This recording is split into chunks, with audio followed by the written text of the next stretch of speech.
I went to a Taiwanese school in Panama. We would sing the Panamanian anthem and also the Taiwanese one. Oh yeah. Oh yeah, for real. Every Monday. Taiwan was in a relationship with Panama, right? Chinese boyfriend comes along. But guess what? Nobody wanted to go to China. 谢谢你这么长的时间陪着我。 I don't know anything about music, but that sounded way better than I expected, actually.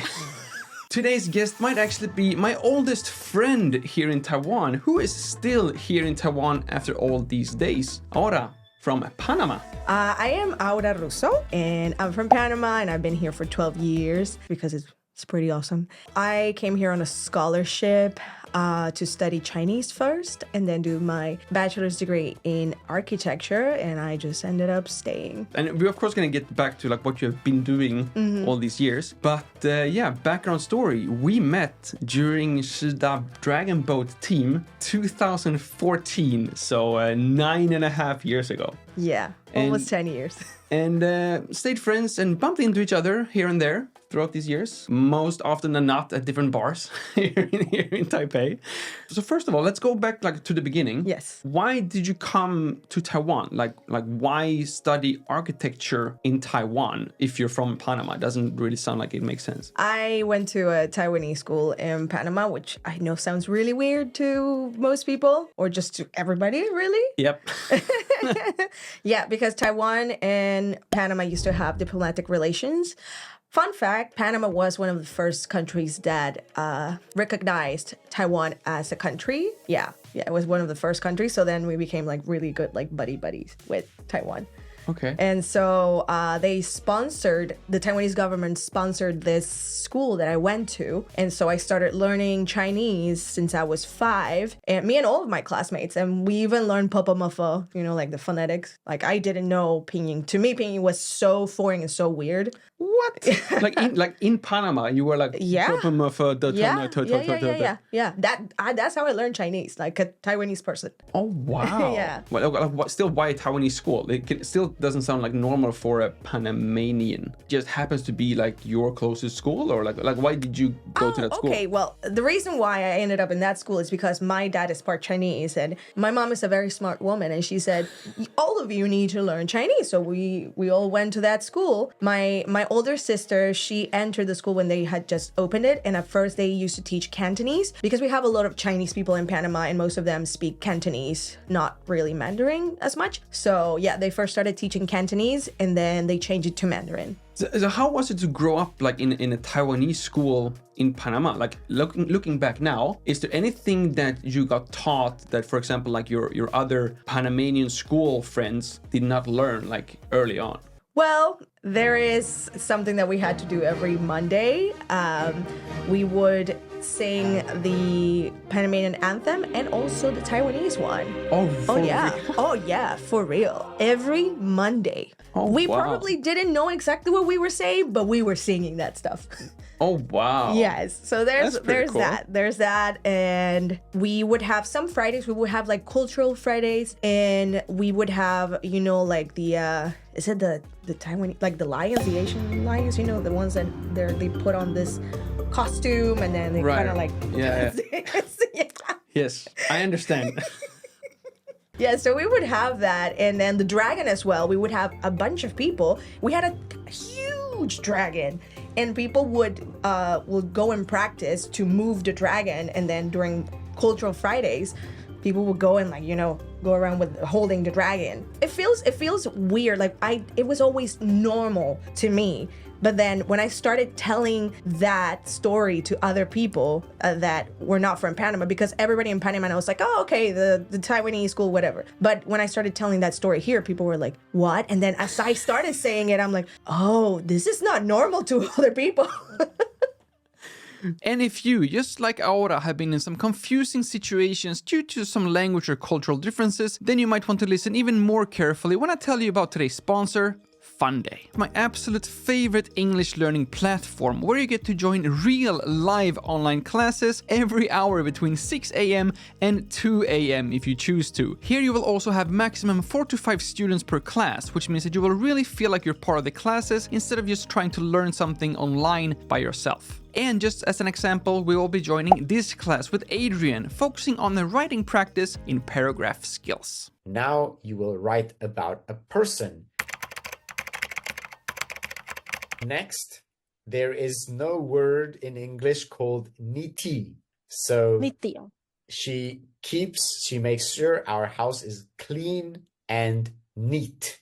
Now, if you felt like this class was too easy, too difficult, or just about a topic that you have absolutely zero interest in, then rest assured that before you actually sign up and join FUNDAY, you will get a free consultation call where they will determine your current English level and also check your interest and focus with learning English so that they can guide you to the best classes for you. And with FUNDAY, you will also get graded and receive points after every single class, which indicate the progress you've made within the framework of CIFR. And after you've earned some credits, you may take an exam to reevaluate your CIFR level to see your growth, and if you pass, you will receive a special certificate designed by FUNDAY, which proves your English level, which is sometimes required if you want to apply for a job, especially in Europe. And not only is it 100% free to become a member and to sign up for that first consultation call, you will actually get 2 free FUNDAY classes as well. And if you have any other questions about FUNDAY, please do click the link down in the description and you can literally attend your first class within minutes. Now, back to Aura and the rest of this video.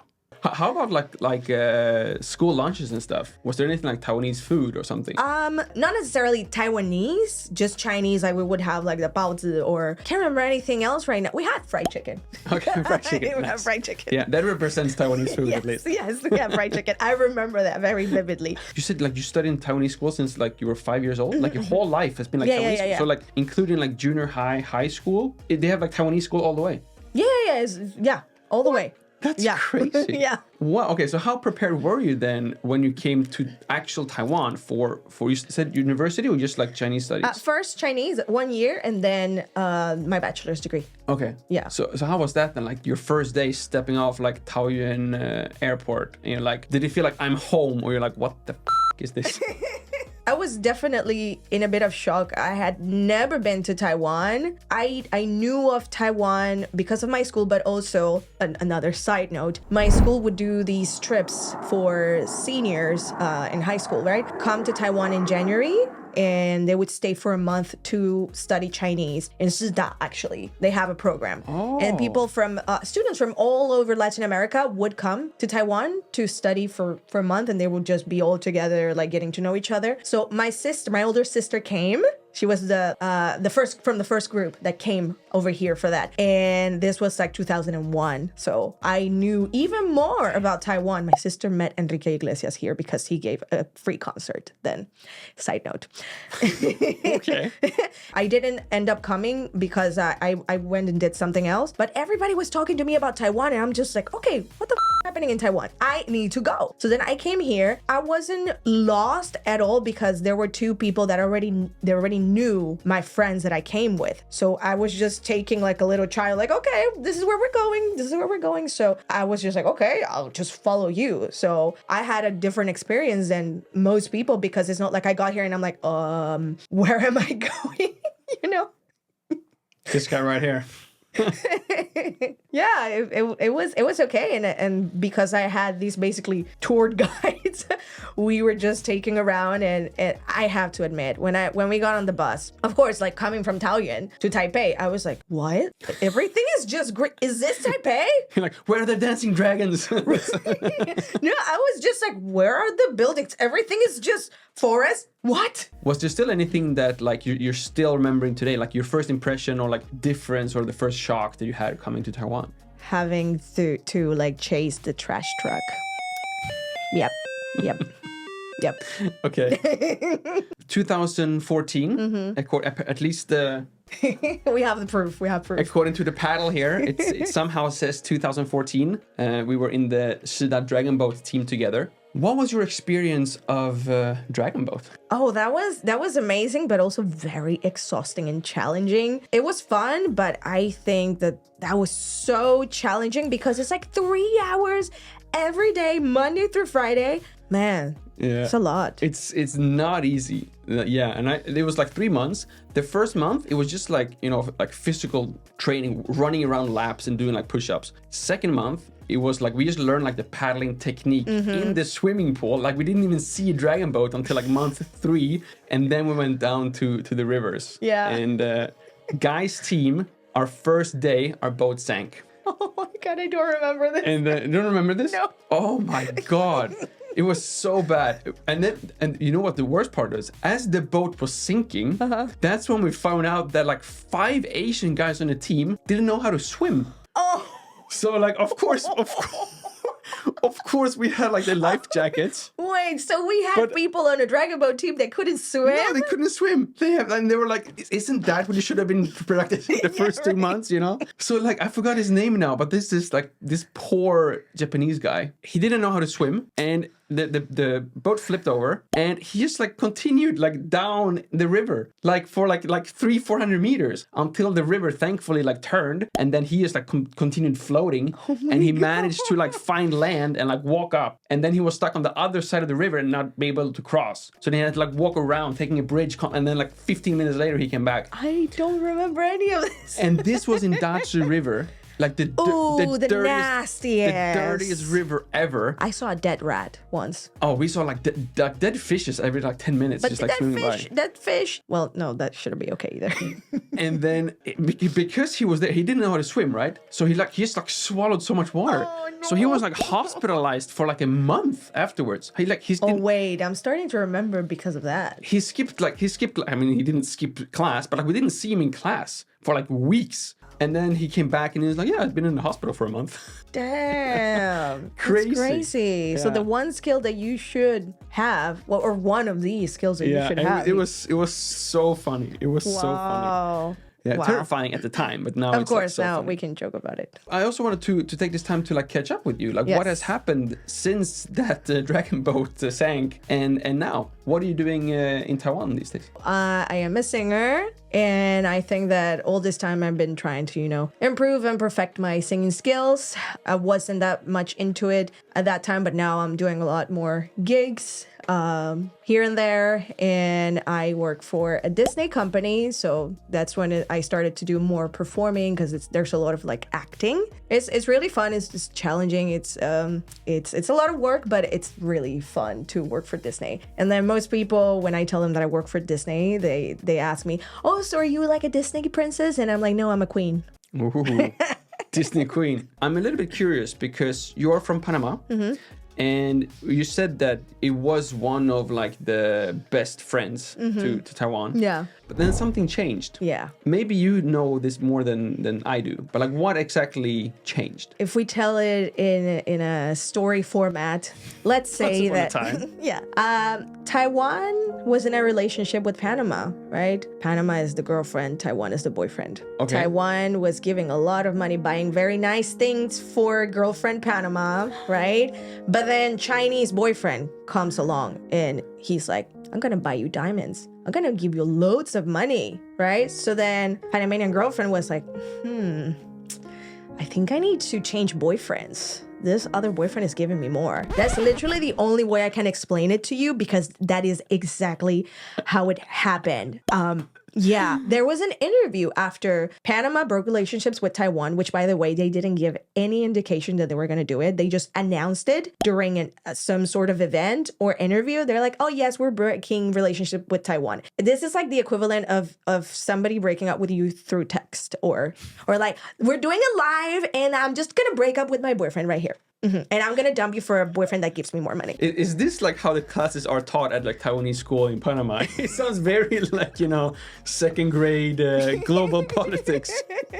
Well, I'm not that much into politics, so I had to, learn it in a way you that... have to put it into like relevant terms. Yes. Like what makes sense for you. Yes, exactly. That bitch. Now, hold on. We need to put a disclaimer here. That is not to say that Panamanian women are gold diggers. It was just our president. He's a gold digger. Ex-president. Yeah, because they took so many millions from Taiwan. And then there was an interview where the vice president at the time was being asked, so So if you were gonna do this to Taiwan, did you like let them know that you were going to break relationships? Oh yes, we gave them indications, blah, blah, blah. And then the interviewer says, so why did you take all of those millions if you were gonna break relationships with Taiwan? And she was like, crickets, basically. Wow. So yeah. How has that affected like you as a Panamanian citizen, like living in Taiwan, both before and after this happened? Has been any changes for like you personally? It didn't directly affect me, but it affected my brother because he was here on a scholarship at that time. And so what happened was that all the students from Panama who had scholarships, they were immediately cut off from their scholarship. They were stripped of their scholarship. Like in the middle of it? Yeah. And so what happened was that all these students had to decide if they wanted to stay in Taiwan, but they had to pay for everything themselves, or go back to Panama and then get a scholarship from the Chinese government and go to China. But guess what? Nobody wanted to go to China. Okay.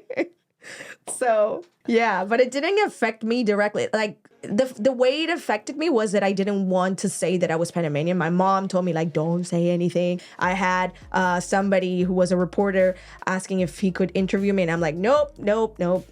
So it still sounds like you had like a lot of, because as a normal citizen, like you always think this is just like the global partnerships up here. Like you never really like changed your life. Yeah. But oh wow. Moving forward now, it sounds like you're busy singing, and also heard some rumors that you're quite a funny girl too, doing some stand-up comedy routines. I mean, I guess you've already noticed that I am funny, right? That's why I'm not that funny right now, because I'm sitting. So Yeah, I can tell you're not funny right now. yeah, so I started doing stand-up comedy about a year ago, almost, yeah. And then I've been also working with this new concept called So Far Sounds. And what we do is we try to have mini concerts in cozy places that make you feel like you're in somebody's living room and you're watching a concert and everybody's like totally quiet. When the person is singing, we have like 3 performers, and the other cool thing is that we keep the location and the performer secret up to 36 hours before the show. Then we let people know like where you need to go. It sounds like you keep yourself busy. So like, so you follow the Instagram account, and then like 36 hours before, you post information on Instagram. Thank you for asking this question. Yeah. So we have how yes. do you find this out? Yes. So you can follow the account just to keep up with the news. Like we will always announce when we're having a show. And so yeah, we will put all the dates of when we have all of our shows, and then you can decide if you want to like book a ticket and stuff like that. When you sing, is it like Spanish, English, or Chinese? I can do all 3. Damn. Okay. What do you want to sample? Maybe. Go ahead. Maybe I'll book you for my living room performances as well. Oh damn. Okay. Okay. What language do you want though? Chinese. Oh, Chinese. Okay, we can do Chinese. 亲爱的人，亲密的爱人，谢谢你这么长的时间陪着我。亲爱的人，亲密的爱人。Okay. Wow. I don't know anything about music, but that sounded way better than I expected, actually. It's good. It's a compliment. It's good. Thank you. That was amazing. Thank you. Thank you. I get paid. And of course, if you want to know more about this funny stand-up, sitting down Panamanian girl, you of course have all the links down in the description below. And if you haven't already, please also make sure to subscribe to my channel and hit that bell so you get notified as well. Thank you all so much for watching. My name is Lucas. Starts with L as in like, ends with S as in subscribe. Peace to both, and see you all in the next one.